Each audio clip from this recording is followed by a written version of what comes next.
Hey loves, welcome back to my channel. Today guys, I'll be checking out this interesting video and it's titled "She's an Absolute Moron, Douglas Murray Slams CNN Anchor." You guys, I'm super excited for this, and without much ado, let's see what this video is all about. Joining me now is Douglas Murray, Associate Editor of The Spectator and the best-selling author of The War on the West. Douglas, we've seen an outpouring of grief and gratitude after the Queen's death, but also it's revealed just how twisted and divorced from reality some leftist publications have become, none more so than the New York Times.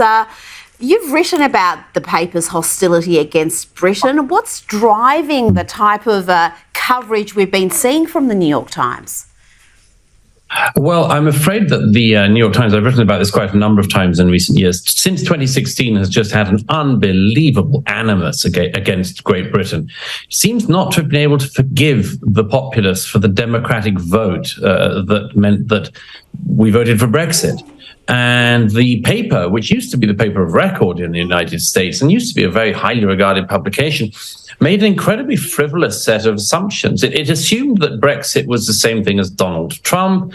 It assumed that Brexit was somehow against the international liberal ideas of the New York Times. And so for the last 6 years, it's run a campaign of defamation, slander, and libel against the United Kingdom. And a quite incredible campaign. I've documented it. It's just, sometimes it's just ludicrous, like its culinary section will claim that people in Britain are basically still living on gruel and mutton.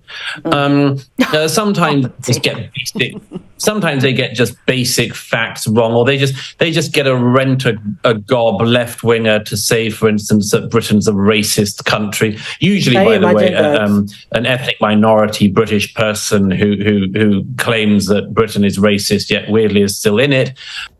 You guys, what are your thoughts on this video? Do you think that Britain is a racist country? Let me know your thoughts in the comment section down below. I do not think that British is a racist country, but a very, very welcoming country at that. Because so many people are migrating to Britain right now, and if it were to be a racist country, I don't think that the influx of the migrants will be that much. Let me know your thoughts on what Douglas Murray is saying. Have you ever experienced true racism in Britain? Leave your thoughts and let's continue watching, you guys. And then this week, I think the paper hit what is just a new low even for it. Within hours of the news of the death of Her Majesty Queen Elizabeth II, the newspaper decided to immediately run an incredibly hostile piece by a left-wing non-entity academic talking about colonialism, empire, and the crimes of colonialism, and that Elizabeth II had much to answer for, and this sort of thing. They didn't even leave it 24 hours before doing this. And we've seen in the days since other left-wing media join in. CNN, MSNBC, they've all decided to display not just animus against the Crown and against Great Britain and the Commonwealth. They've also decided to display their extraordinary ignorance of history. I mean, they seem to believe that, for instance, Elizabeth II oversaw the empire. They seem to believe the British royal family made its wealth from colonialism. They seem to think that the colonial era was so terrible that the Commonwealth countries must have been strong-armed into joining the Commonwealth. They've totally ignored the fact, of course, that every Commonwealth country's leadership, quite understandably, has been expressing their mourning and grief for the loss of Elizabeth II. And why would that be if she was such a tyrannical ruler?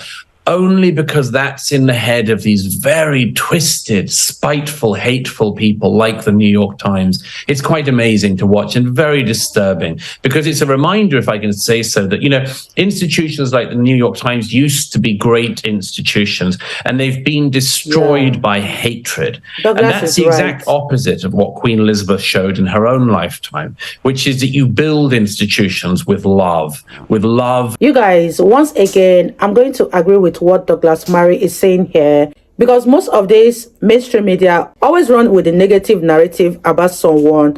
They couldn't even let the Queen be dead for 24 hours before they start spraying all sorts of nonsense about her. One thing I keep saying is that if you don't have a thick skin, the mainstream media is going to drive you insane. They're going to drive you to the brink of your sanity. Let me know what you guys think about this video in the comment section down below. Do you agree with what Douglas Murray is saying in this video? Let me know, and let's continue watching, you guys. Love and loyalty. And that's something that the CNN, MSNBC, the New York Times, they wouldn't understand the language we were speaking in there. No, and it's not just the hate. As you said, it's the historical ignorance, which is astonishing, particularly when it comes from people you'd think would have a grasp of history. They're academics, they're members of the media, the working media. You mentioned some of the other outlets, CNN, The View on the ABC. Let's just have a look at some of these examples.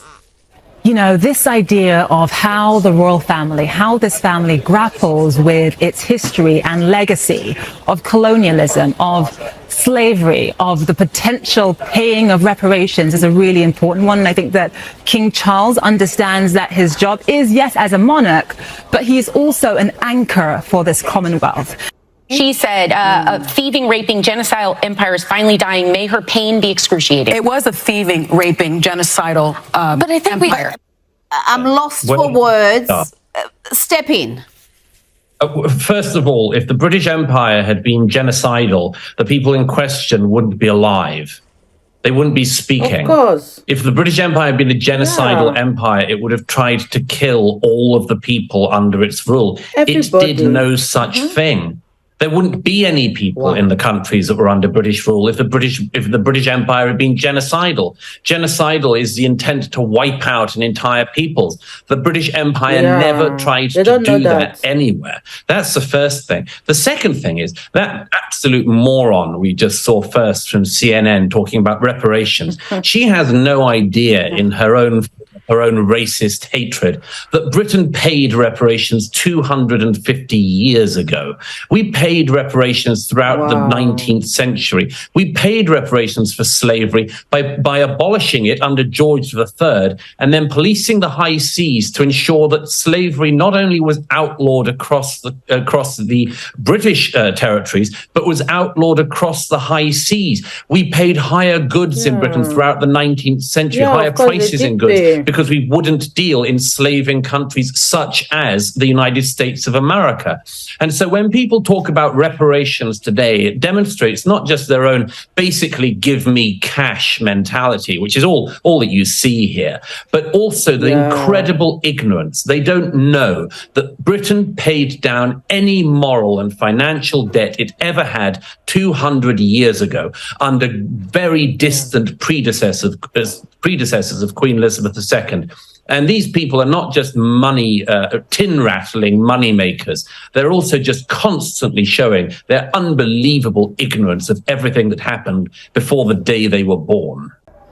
Wow, you guys, that was such an interesting one from Douglas Murray. And no amount of cash that will be paid for reparation is going to equate the sacrifice that Britain paid into stopping slavery. Let me know what you guys think about this. Because once people talk about reparation, all they think about is a monetary exchange. But the sacrifice that Britain has to go through is worth more than any amount that can be paid today.